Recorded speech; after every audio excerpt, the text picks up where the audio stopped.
من عبادنا فمنهم ظالم لنفسه ومنهم مقتصد ومنهم سابق بالخيرات بإذن الله ذلك هو الفضل الكبير. وقال النبي صلى الله عليه وسلم إن الله اختار لي واختار لي أصحابي. وقال النبي صلى الله عليه وسلم أصحابي كالنجوم فبأيهم اقتديتم اهتديتم، أو كما قال عليه الصلاة والسلام. صدق الله العظيم وصدق رسوله النبي الكريم، ونحن على ذلك لمن الشاهدين والشاكرين، والحمد لله رب العالمين.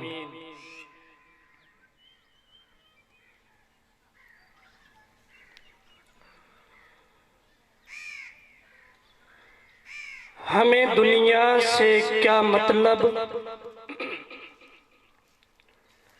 ہمیں دنیا سے کیا مطلب،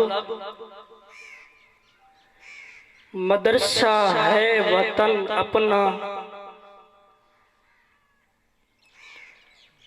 ہمیں دنیا سے کیا مطلب، مدرسہ ہے وطن اپنا. مریں گے ہم کتابوں میں، کفن ہوگا ورق اپنا. نہ دنیا سے نہ دولت سے، نہ گھر آباد کرنے سے، تسلی دل کو ملتی ہے خدا کو یاد کرنے سے.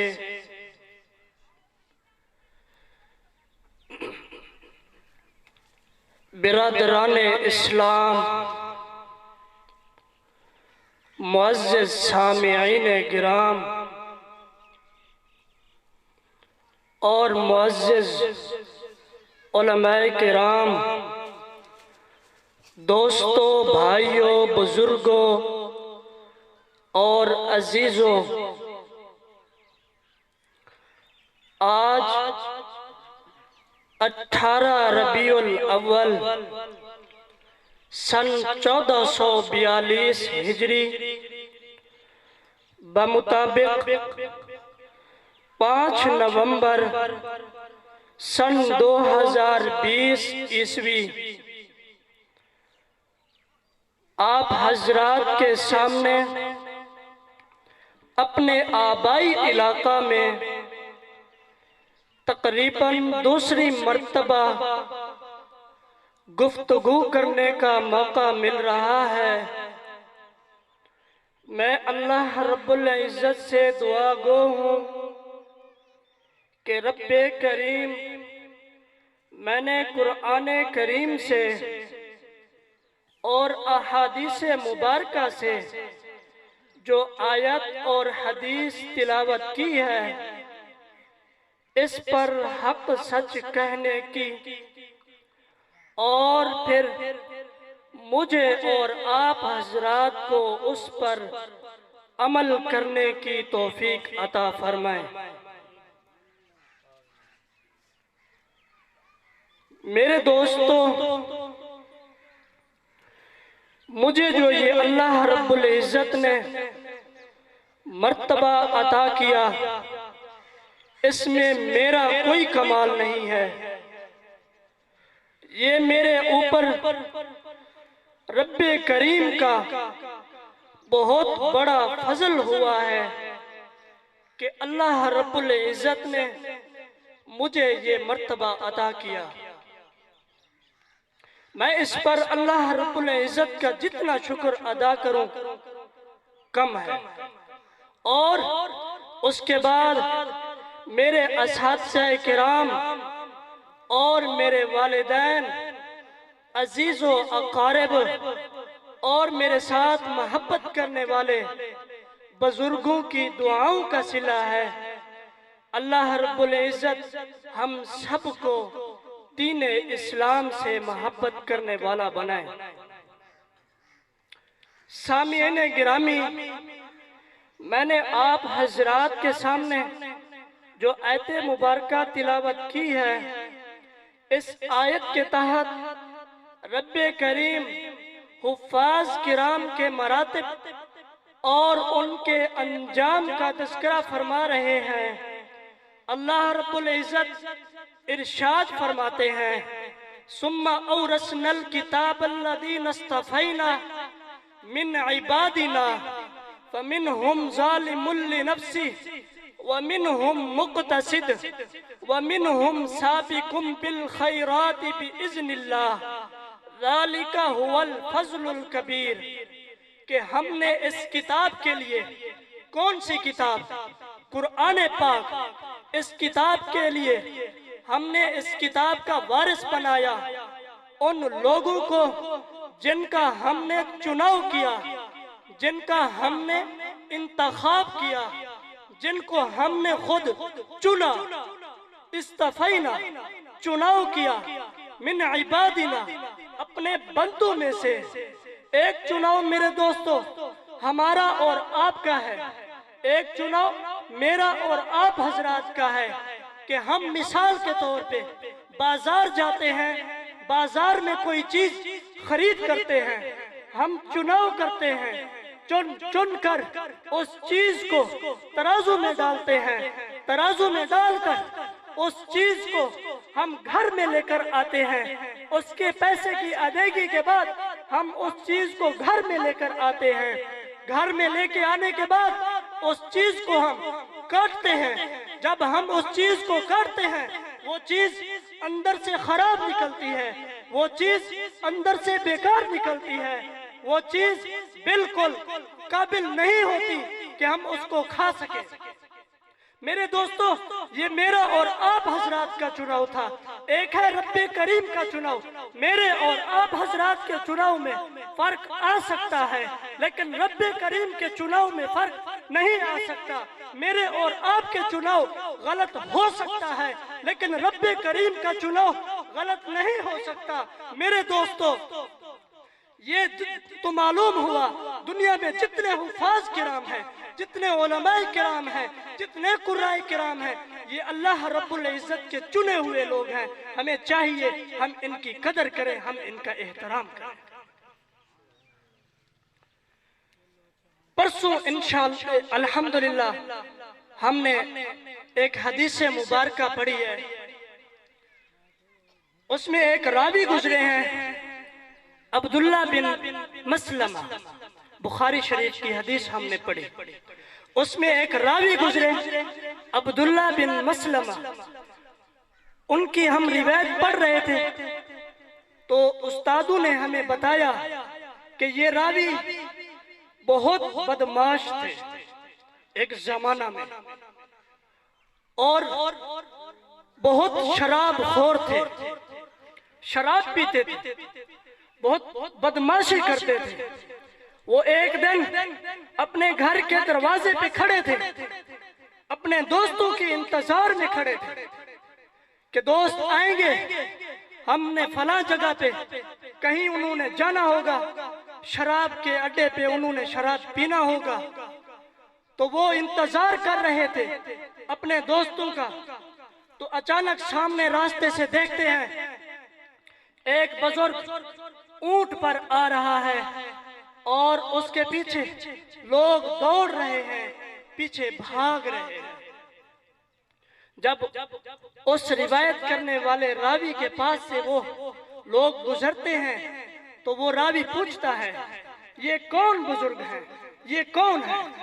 تو وہ لوگ کہتے ہیں یہ شعبہ بن الحجاج ہے۔ وہ اپنی بدماشی کے انداز میں کہتا ہے کون شعبہ بن الحجاج؟ تو وہ اس کو لوگ کہتے ہیں کہ یہ شعبہ بن الحجاج یہ ایک محدث ہے. تو وہ فوراً بھاگ کے جاتا ہے، اونٹ کی لگام کو آگے سے پکڑ لیتا ہے اور کہتا ہے اگر آپ محدث ہو تو مجھے حدیث سنو. اگر آپ محدث ہو، بدماشی کے انداز میں، اگر آپ محدث ہو تو مجھے حدیث سنو. تو وہ بزرگ شعبہ بن الحجاج فرماتے ہیں کہ آپ اس لائق بھی نہیں ہیں، آپ بد اخلاق ہو، آپ بے ادب ہو، آپ اس قابل بھی نہیں ہو کہ میں آپ کو حدیث سناؤں. تو وہ اپنی بدماشی کے انداز میں کہتا ہے حدیث سناتے ہو یا نکالوں خنجر؟ حدیث سناتے ہو یا نکالوں خنجر؟ تو حضرت شعبہ بن الحجاج فرماتے ہیں سنو. وہ اپنا نام اور اپنے استاذ کا نام اور اپنے استاذ کے نام کا نام اسی طرح چلتے چلتے حدیث کی روایت کو بیان کرتے کرتے حضور علیہ السلام تک اس روایت کو پہنچا کر وہ فرماتے ہیں اذا لم تستحی فاصنع ما شئت. جب بندہ بے حیا ہو جائے، جب بندہ بے حیا ہو جائے جو چاہے کر. تو یہ بات، یہ حدیث اس کے دل پہ لگی اور وہ بھاگا، گھر میں گیا، غسل کیا، غسل کر کے سیدھا مدینہ منورہ میں حضرت امام مالک رحمت اللہ علیہ سے حدیث کا درس حاصل کیا. حدیث کا درس حاصل کرتے کرتے اس کو اللہ رب العزت نے ایسا مرتبہ، ایسا مقام عطا فرمایا کہ وہ امام بخاری رحمت اللہ علیہ کے استاد تھے. یہ ہے علماء کی قدر. اگرچہ وہ بدماش تھا، اگرچہ وہ زانی تھا، اگرچہ وہ شراب خور تھا، لیکن اس نے تھوڑی بھی محدث کی، حدیث پڑھنے والے کی، حافظ الحدیث کی، امام کی صحبت اختیار کر لی. لیکن اللہ رب العزت نے اس کو ایسا مرتبہ عطا کیا کہ وہ امام بخاری رحمت اللہ علیہ کی بھی استاد بن گئے.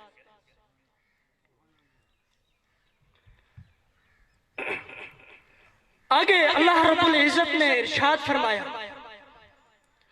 فَمِنْهُمْ ظَالِمٌ لِنَفْسِهِ کہ وہ لوگ جن کو ہم نے کتاب کا وارث بنایا، اپنے بندوں میں سے چنا، وہ لوگ ان میں سے بعض اپنی جان پر ظلم کرنے والے میں سے ہوں گے. وَمِنْهُمْ مُقْتَصِدٌ اور ان میں سے بعض درمیانے درجے کے ہوں گے، لیکن گناہگار بھی ہوں گے لیکن نیکوکار بھی ہوں گے. آگے فرمایا وَمِنْهُمْ سَابِقٌ بِالْخَيْرَاتِ بِإِذْنِ اللَّهِ ان میں سے بعض سابق بالخیرات ہوں گے، یعنی نیکی کرنے میں سب سے زیادہ آگے بڑھنے والوں میں سے ہوں گے، سابق بالخیرات ہوں گے. حضرت امام احمد بن حنبل رحمت اللہ علیہ کو اللہ رب العزت کی خواب میں زیارت ہوا کرتی تھی. ایک رات حضرت امام احمد بن حنبل رحمت اللہ علیہ کو خواب میں رب کریم کی زیارت ہوئی. حضرت امام احمد بن حنبل رحمت اللہ علیہ نے اللہ رب العزت سے سوال کیا کہ اے رب کریم، آپ علیہ السلام کا ارشاد ہے کہ جنت میں ہر مسلمان کا ایک ساتھی ہوگا، ایک رفیق ہوگا، ایک دوست ہوگا. اے رب کریم، میرا جنت میں ساتھی، میرا جنت میں رفیق، میرا جنت میں دوست کون ہوگا؟ تو اللہ رب العزت ارشاد فرماتے ہیں اے احمد بن حنبل، تیرا جنت میں ساتھی اور تیرا جنت میں رفیق اور دوست فلاں علاقے میں فلاں جگہ پر فلاں نام کا لوہار رہتا ہے، وہ جنت میں تیرا ساتھی ہوگا. میرے دوستو، بات قابل غور ہے. ایک طرف سے امام، ایک طرف سے محدث، ایک طرف سے حافظ الحدیث اور ایک طرف سے لوہار وہ جنت میں رفیق بن رہا ہے، وہ جنت میں اس کا امام کا ساتھی بن رہا ہے۔ بات قابل غور ہے، سوچنے کی بات۔ تو حضرت امام احمد بن حنبل رحمۃ اللہ علیہ غور و فکر کریں گے، ہے کوئی اس کا ایسا عمل تو ہے جو میرے ساتھ جنت میں رہنے کا سبب بنا ہے، جو میرے ساتھ جنت میں رہنے کا رفیق بنا ہے، اس کا کوئی ایسا عمل تو ہوگا۔ تو اس عمل کو دیکھنے کے لیے حضرت امام احمد بن حنبل رحمۃ اللہ علیہ سامان سفر تیار کر کے اس جہاں کی طرف جہاں لوہار رہتا تھا وہاں سفر کو روانہ ہو جاتے ہیں۔ چلتے چلتے اس علاقہ میں پہنچ جاتے ہیں۔ اس علاقہ میں اس لوہار کا پتہ کرتے ہیں کہ فلاں نام کا لوہار فلاں جگہ پہ فلاں علاقہ میں رہتا ہے، مجھے بتائیں یہ کہاں ملے گا؟ تو ایک آدمی کہتا ہے کہ یہ لوہار فلاں جگہ پر وہ دیکھو سامنے بیٹھا ہے، اشارہ کر کے کہتا ہے۔ تو وہ حضرت امام احمد بن حنبل رحمۃ اللہ علیہ اسی جگہ دور سے کھڑے ہو کر دیکھتے ہیں۔ کیا دیکھتے ہیں؟ وہ لوہار گرمی کی شدت میں اپنی بٹھی کے پاس بیٹھا ہے اور بٹھی کی آگ کو چرخے کے ساتھ بھڑکا رہا ہے۔ ایک گرمی کی شدت، دوسرا بٹھی کی آگ کی شدت۔ اس آگ کو بھڑکا رہا ہے اور اس بٹھی کے اندر ایک لوہا ڈالا ہوا ہے، اس کو گرم کر رہا ہے تاکہ یہ مخصوص شکل اور صورت میں ڈھالنے کے قابل ہو جائے۔ جب وہ لوہا مخصوص شکل اور صورت میں ڈھالنے کے لائق ہو جاتا ہے تو وہ لوہار اپنے مخصوص آلے کے ساتھ اس لوہے کو بٹھی کے اندر سے نکال کر اپنے ایک خاص اوزار پر رکھتا ہے۔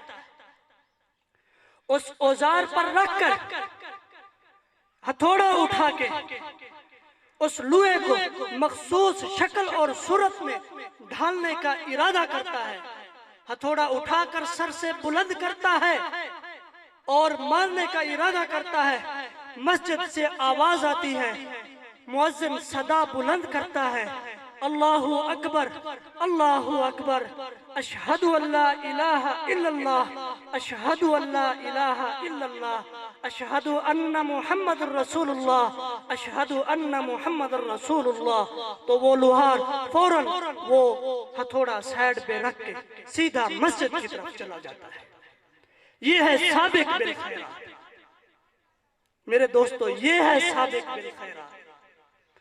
اس نے کتنا وقت ضائع کیا ہوگا، اس نے یہ نہیں سوچا کہ میں نے کتنا وقت ضائع کیا، کوئی بات نہیں، میں تھوڑی دیر کے بعد نماز پڑھ لوں گا، کوئی بات نہیں، جب وقت آخر میں ہوگا میں پڑھ لوں گا۔ لیکن اس نے یہ نہیں سوچا، ہتھوڑا فوراً سائیڈ پہ رکھا اور سیدھا مسجد کی طرف چل پڑا۔ یہ ہے سابق بالخیرات میرے دوستو۔ سابق بالخیرات جو ہوگا اس کو اللہ رب العزت کی بارگاہ میں پیش کیا جائے گا تو اس کو روکا بھی نہیں جائے گا، سیدھا جنت میں داخل کر دیا جائے گا۔ دوسرا طبقہ وَمِنْهُمْ مُقْتَصِدٌ، ان کو لایا جائے گا، وہ گناہگار بھی ہوں گے لیکن نیکوکار بھی ہوں گے۔ جب ان کو لایا جائے گا وہ ڈر رہے ہوں گے، خوف زدہ ہوں گے، تو جب اللہ رب العزت کی بارگاہ میں وہ پیش ہوں گے تو اللہ رب العزت فرمائیں گے ان کو بھی جنت میں داخل کر دو۔ تیسرا طبقہ فَمِنْهُمْ ظَالِمٌ لِنَفْسِهِ، ان کو اللہ رب العزت کی بارگاہ میں لایا جائے گا جو بہت زیادہ گناہگار ہوں گے۔ ان کو جب اللہ رب العزت کی بارگاہ میں پیش کیا جائے گا تو اللہ رب العزت کے غصے اور جلال کو جب یہ لوگ دیکھیں گے تو خوف زدہ ہو جائیں گے، لرزہ طاری ہو جائے گی، کپ کپاہٹ طاری ہو جائے گی۔ تو یہ حالت جب اللہ رب العزت ان کی دیکھیں گے تو اللہ رب العزت فرمائیں گے حکم کریں گے فرشتوں کو، ذالک هو الفضل الکبیر، ان کے لیے بڑا فضل ہے، ان کو بھی جنت میں داخل کر۔ یہ ہے قرآن کریم اور ان سے محبت کرنے والوں کا مرتبہ۔ اللہ رب العزت ہم سب کو حفاظ کرام، علماء کرام اور قراء کرام ان سے محبت کرنے والا بنائے۔ میں آخر میں دعا کروں گا کہ میں نے جو کچھ آپ حضرات کے سامنے عرض کیا ہے، اس پر ہم سب کو اللہ رب العزت سمجھ عطا فرمائیں اور میں اور آپ اس پر عمل کریں۔ وآخر دعوانا الحمدللہ رب العالمین۔